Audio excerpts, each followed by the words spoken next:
욕심이고 탐심입니다.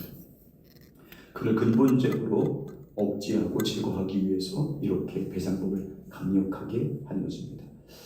두 번째 오늘 같이 나눌 말씀은 이렇게 5배로 4배로 또 몸을 팔아서 도둑질하는 것에 대해서 배상하게 한 이유는 다른 이웃의 손실을 엄히 경계하는 자세를 가지고 살게 하기 위한 것입니다. 아주 나쁜 짓을 한 사람에 대해서 말할 때 우리나라 옛날부터 하는 말이 경치다라는 말이 있습니다. 경을 치다라는 표현이 있어요.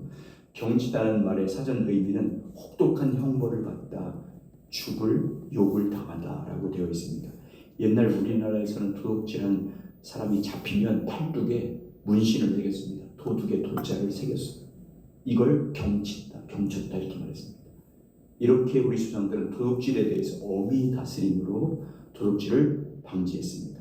성경 역시 남의 물건에 도둑질하는 것에 대해서 엄히 금하고 있습니다. 도둑질하는 것에 5배, 4배로 배상하게 했습니다. 만약에 갚을 능력이 없으면 그 몸을 팔아서 도둑질한 물건을 배상하게 했습니다. 하루아침에 노예로 전락하는 이유 중에 하나는 바로 이것 때문이었습니다. 도둑질과 배상법을 통해서 무엇을 하나님은 말씀하고 있냐면 이웃과 다른 이웃의 재산이나 물건에 손실을 입히지 말라는 것을 강력하게 경고하는 것입니다. 지금 21장부터 계속하는 것이 이웃에 대한 배려, 이웃에 대해서 아픔을 줬을 때 받을 심판에 대해서 계속 말씀 안 했습니까? 이것은 얼마나 이웃을 먼저 배려하고 존중해야 되는지를 계속 말씀하고 있습니다. 이웃에 대한 손실을 엄히 경계한 삶의 자세를 가지고 성도들이 살 것을 경고하고 있습니다. 도둑질하는 히브리어는 그네마인데 쉽스로가다, 도둑질하다라는 뜻 가네부에서 나왔습니다.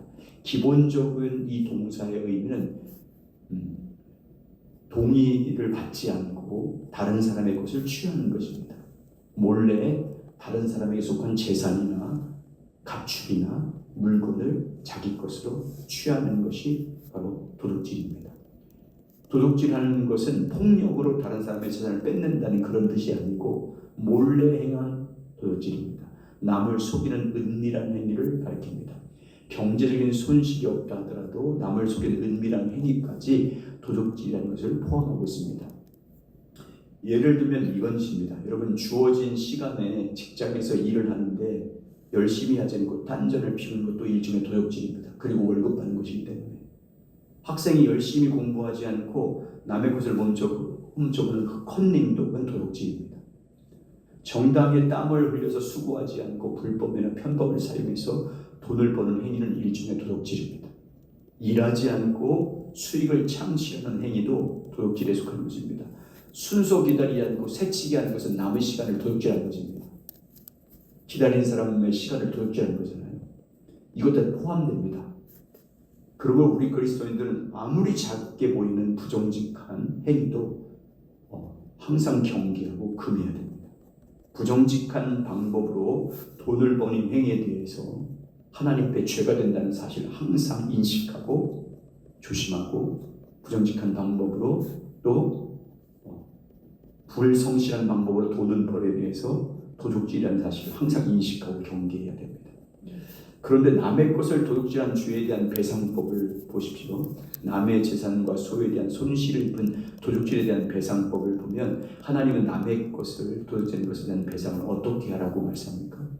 아주 엄격하게 명령을 하고 있습니다. 남의 재산을 도둑질함으로 손실을 입은 것에 대한 배상을 매우 엄격하게 명령하고 있습니다. 소는 5배로 배상하라고 명령합니다. 양은 4배로 배상하라고 명령합니다. 도둑질하는 사람이 소나 양을 가지고 있으면 팔지 않고 남에게 넘기지 않고 가지고 있으면 그것과 함께 2배로 배상함으로 주인에게 돌려주라고 말씀합니다.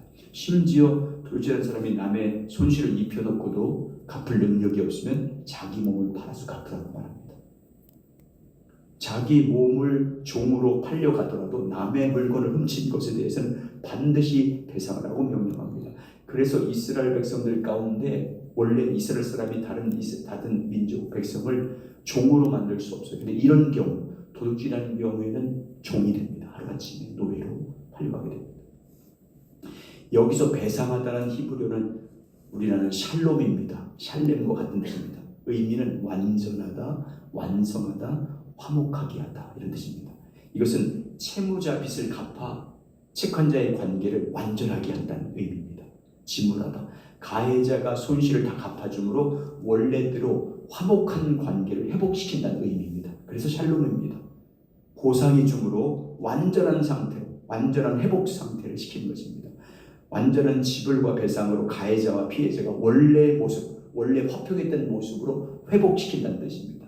완전히 배상하고 지불해 줌으로 둘의 관계를 완전한 관계로, 화평케한 관계로 회복시킨다는 뜻입니다. 샬롬입니다. 완전한 배상으로 관계가 평화롭게 회복이 되었기 때문에 샬롬이 이루어진 것입니다. 둘의 관계가 완전히 샬롬 상태로 회복된 것입니다. 예수님께서 산상수훈을 말씀하시면서 마태복음 5장에서 형제와 화목한 후에 예물을 드리라 이 말씀이 있지 않습니까? 제가 읽어드리면 예물을 제단에 드리다가 거기 내 형제에게 원망 들을 만한 일이 있거든 그 일이 생각나거든 예물을 제단 앞에 두고 먼저 가서 형제와 화목하고 그 위에 와서 예물을 드려라. 먼저 형제와 화목하고 와서 예물을 드려라 라고 말했습니다. 무슨 말씀입니까? 이걸 오늘 배상법에 연관시켜 적용하면 예수님의 말씀의 의도가 무엇입니까? 이웃의 것을 도둑질함으로 손실을 입혔으면 완전한 배상으로 화목한 관계를 회복하고 와서 드리라 그 말입니다. 온전히 보상해 줌으로 보상을 받는 사람이 충족할 때까지 보상해 줌으로 샬롬 관계를 회복한 다음에 와서 예물을 드리라 그 말입니다. 형제와 화목하게 한 다음에 하나님께 나와 예배를 드리고 예물을 드려라. 그래야 받으신다. 이웃에게 손실을 입힌 것이 크든 작든 은밀한 행위로 이웃을 속이거나 불성실한 마음으로 또 이웃에게 또 자기가 근무하는 지역에 손해를 입혔거나 이웃의 물건은 도둑질했거든 반드시 배상해서 화목하고 샬롬을 하고 난 다음에 하나님 앞에서 예물을 드려야 그래야 하나님이 그 예배와 예물을 받으신다. 성경에 나오는 배상법을 보십시오. 남의 것에 손실 입힌 것에 대해서 배상법 규정을 보십시오. 그렇게 하지 않습니까? 이웃에게 끼친 손해에 대해서는 어떻게 배상하고 계속 말씀하는 완전한 배상을 하라고 말합니다. 그건 내 기준으로 한 완전한 배상이 아니에요. 피해를 입은 사람에게 완전한 보상을 하는 것입니다. 그 배상은 단순히 그 가치만큼만 돌려주는 게 아닙니다. 손해를 입은 정도만 배상해 주는 게 아닙니다. 5배, 4배 갑절로 배상하는 것입니다. 배상할 능력이 없으면 몸을 팔아서라도 갚아주는 것입니다. 그래야 샬롬이 되기 때문에, 그래야 화목하게 되기 때문입니다. 도둑질과 배상법을 통해서 하나님 우리에게 무엇을 말씀하고 있는 것입니까? 샬롬, 화목할 때까지 배상하는 방법을 통해서 하나님이 우리에게 경계하고 또 경계하고 계속해서 이렇게 엄격한 말씀을 주신 이유가 뭐예요? 이웃을 아프게 하지 말라는 거죠. 이웃에게 상처 주지 말라는 것입니다. 이웃의 재산과 몸과 소유에 대해서 어떤 피해도 주지 말라고 경고하는 것입니다. 나로 인해서 이웃이 해를 당하지 않도록 항상 깨워서 조심하며 살 것을 경계하는 것입니다. 이웃에 대한 배려, 이웃에 대한 존중, 이걸 아주 강조하고 있는 것입니다. 혹시 내가 실수로 부주의함으로 이웃의 몸과 재산과 소유에 손실을 입혔으면 샬롬이 될 때까지 배상해주라 라고 말씀합니다. 완전한 보상을 통해서 다른 형제들과 관계를 화목하게 하라는 것입니다. 보상을 받는 사람이 서운함으로 이 화목한 관계가 회복되지 않도록 하지 말고 끝까지 배상해 주므로 충분한 보상을 통해서 샬롬 상태가 될 때까지 화평한 관계를 회복하고 그리고 나서 하나님께 나와서 예배를 드리고 예물을 드려야 된다는 것을 주님이 우리에게 말씀하고 있는 것입니다. 그러므로 우리의 삶의 우선순위는 나에게 있지 않습니다. 우리 성도들의 경제 활동의 우선순위는 나의 이익에 먼저 두면 안 됩니다. 먼저 남의 유익을 봐야 됩니다. 이웃의 일을 먼저 돌아봐야 됩니다. 나보다 남을 더 낮게 여겨야 됩니다. 오직 겸손함으로 다른 사람이 나로 인해서 손해를 당하지 않도록 항상 배려해야 됩니다. 그래서 사도 바울은 빌립보 교회 편지에서 성도들에게 이렇게 말합니다. 한번 찾아보시죠. 빌립보서 2장입니다. 세 군데 찾겠습니다. 빌립보서 2장 세 군데 계속 볼게요. 자, 먼저 1절부터 4절입니다. 빌립보서 2장 1절부터 4절까지.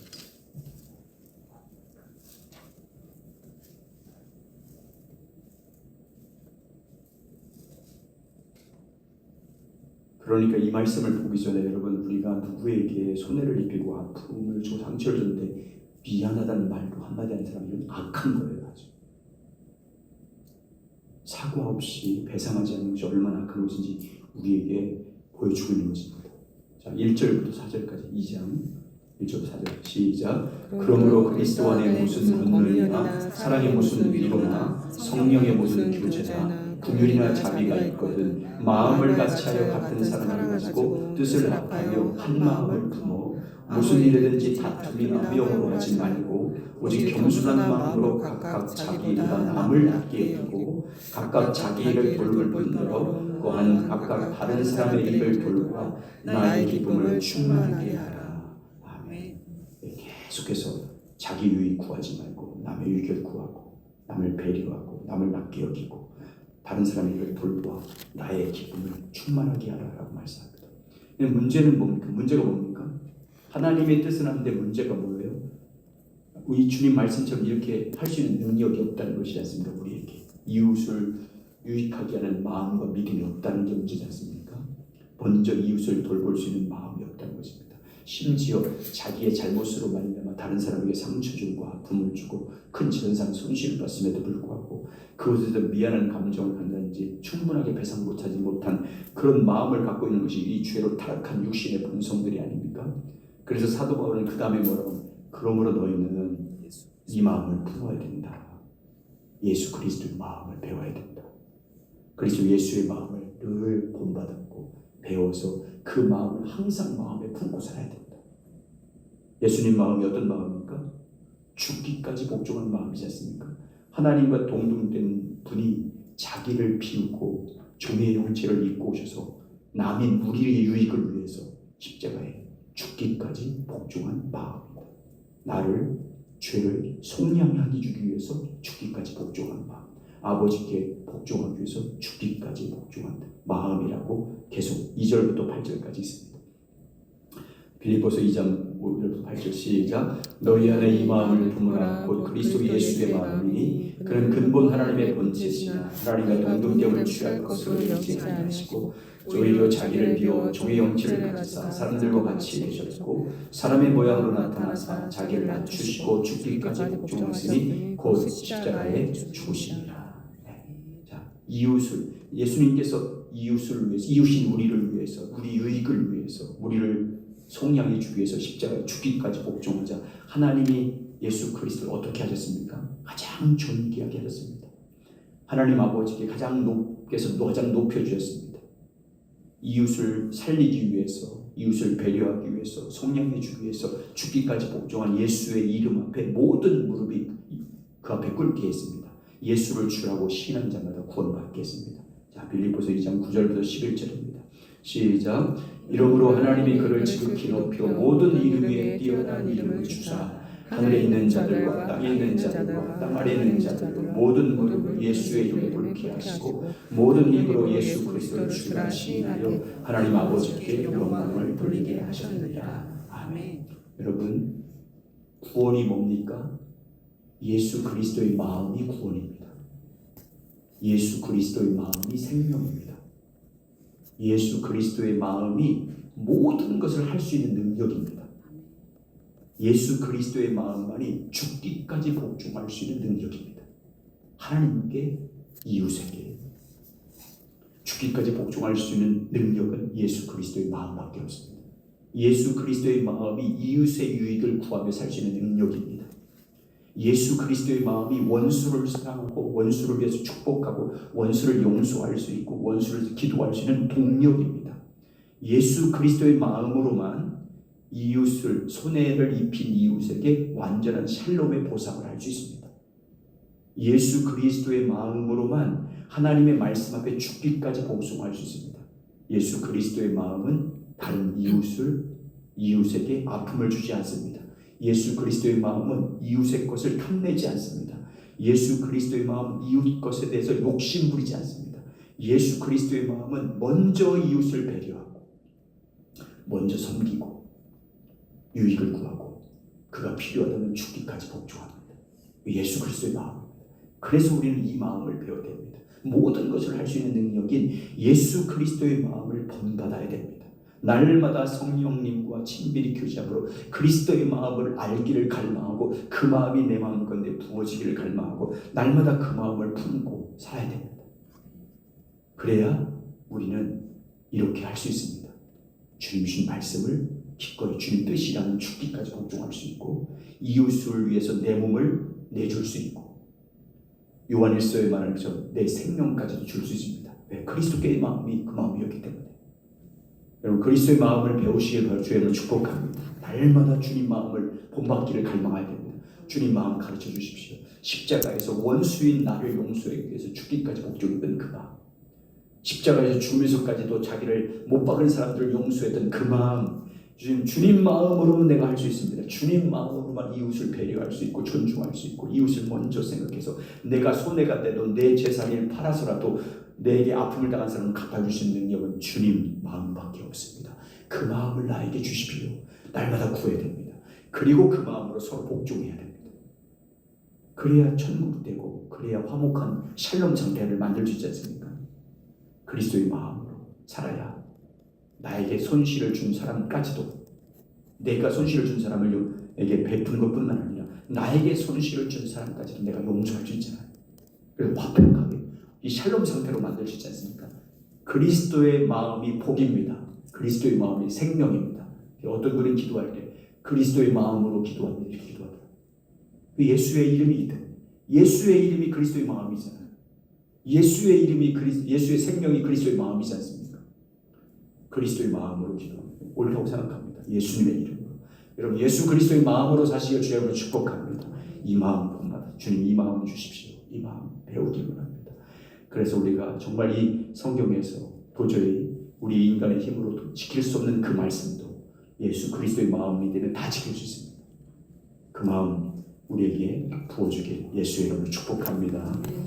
455장입니다. 주님의 마음 본받는